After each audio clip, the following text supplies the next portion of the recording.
Evet değerli arkadaşlar, bugün Kuşadası'nda dalıştaydım ve size de güzel bir video hazırlamak istedim. Akabinde de güzel dostlarla birlikte Ürkmez sahilde biraz zaman geçirdik. Size de bu videoda keyifli seyirler dilerim arkadaşlar. Arkadaşlar önce size hoca denize girmeden önce temel bilgileri veriyor. Ne yapmanız gerektiğiyle alakalı. Daha sonrasında denize indikten sonra regülatöre alışabilmeniz ve suyun altında nefes almanızı kontrol altına almak için böyle bir alıştırma yaptırılıyor.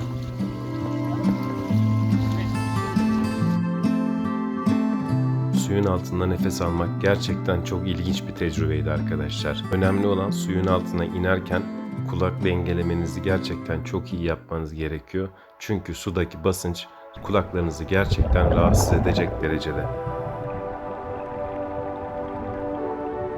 Suyun altında balıkları beslemek inanılmazdı arkadaşlar. Gerçekten çok ilginç ve enteresan bir tecrübeydi. Bu balıklar daha önceden alıştırılmış balıklar arkadaşlar. Hoca ve diğer ekipler tarafından yemleme yapılmış. İnsandan kaçmıyorlar. Ve size de hoca tarafından bir yem veriliyor. O yemle birlikte siz de balıkları beslemenin keyfine varabiliyorsunuz. Kesinlikle tavsiye ederim.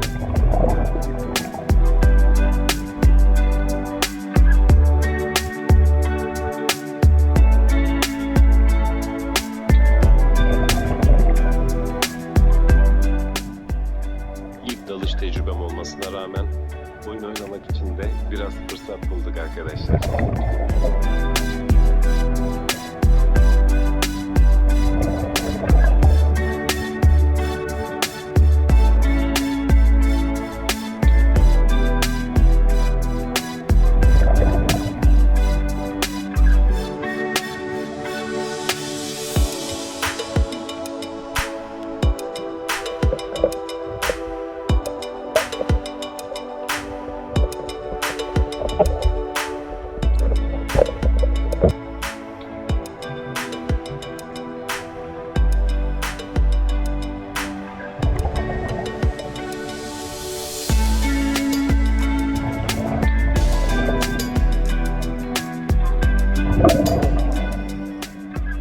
Ve tüpümüz bitti arkadaşlar.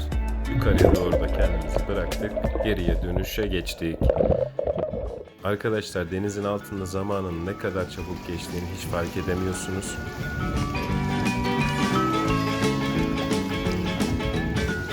Tabii tüp bitince de dalışta bitmiş oluyor. Herkese tavsiye edebileceğim gerçekten inanılmaz bir tecrübeydi arkadaşlar.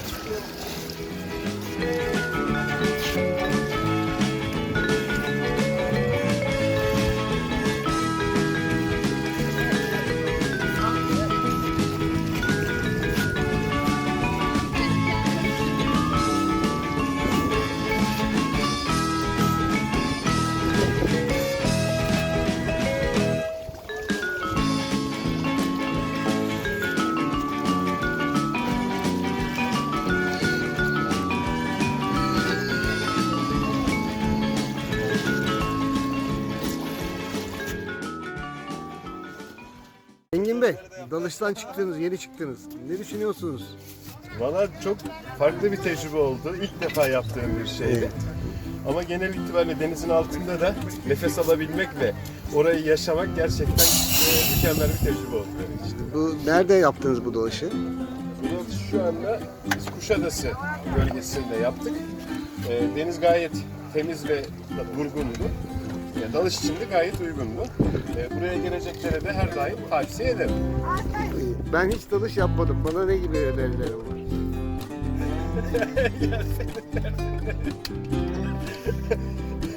Size önereceğim şey öncelikle iyi bir hocanız olması gerekiyor. Evet, hocamız burada. Daha Şu an sonrasında dalış sonrası ekipmanları Daha söküyorlar. sonrasında verdikleri tavsiye ve telkinlere de gerekli şekilde uymanız gerekiyor. Yani problem yaşayacağınız bir durum olacağını zannetmiyorum. Artık bu su kulağınıza kaçtı ya, bundan sonra rahat duramazsınız. Muhtemelen öyle olacak. Yani Değil mi hocam? kesinlikle şöyle. Zaten şöyle bir şey var. Bizim aletli dalış dediğimiz skupamız dünyanın aslında en güvenlikli sporlarından biri ama güvenlik kurallarına uyduğunuz sürece suyun altındaki bütün zenginlikleri suyun üstünde gördüğünüz gibi aynısını suyun altında yaşıyorsunuz. Yani aynı uzaya gitmek gibi bir şey. Onun daha yakın, daha masrafsız hali direkt suyun altında. Ne yukarıda ne üstte tam ortada uçuyormuşsunuz gibi bir his. Teşekkürler hocam. Rica ederim. Evet Engin Bey, bu röportaj nerede yayınlanacak acaba? Bu röportajı YouTube kanalında, Engin Ersoy'dan YouTube kanalında izleyebilirsiniz. Çok teşekkür ederiz. Ağzınıza Ben sağlık. teşekkür ederim efendim.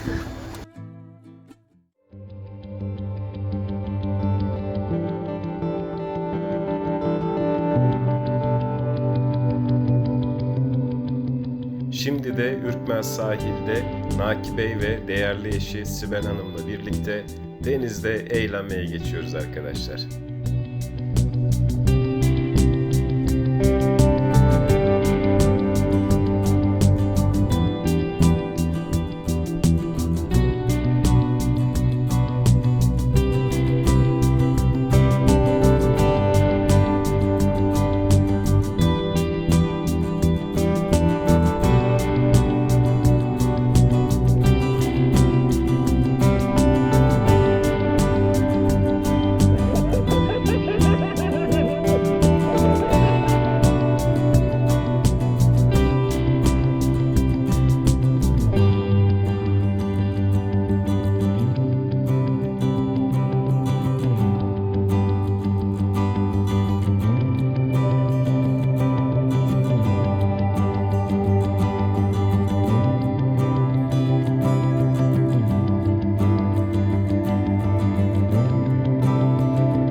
Evet, şimdi Engin Underkayıç. Evet, Ege bölgesinde, Ege Denizi'nde tatildesiniz.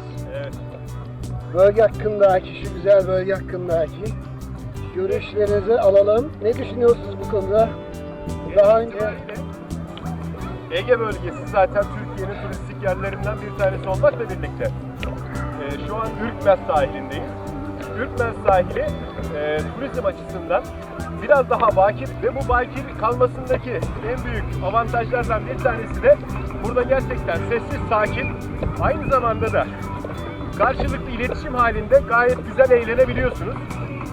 Buranın en büyük özelliklerinden bir tanesi bu. diğer turizm bölgeleriyle kıyasladığınızda Diğer turizm bölgeleriyle kıyasladığımda şöyle söyleyebilirim. Diğer bölgeler daha çok turizmin ticaretine yönelmiş durumda. Fakat Ürkmez genel itibariyle daha çok yerel halkın da faydalandığı gayet güzel bir nezih ortama sahip arkadaşlar. Ben Ürkmez konusunda daha önce de burada bulunmuştum. Yine çok keyif almıştım. Ve tekrar burada olmaktan dolayı inanılmaz derecede mutluyum arkadaşlar. Umarım tekrar yine burada karşılaşırız, burada buluşabiliriz. Ve inanılmaz zaman geçiriyoruz, çok keyifli. Herkesi de buraya davet ediyoruz. ürkmez yapan şey nedir efendim? Ürkmez'i ürkmez yapan şey aslında buranın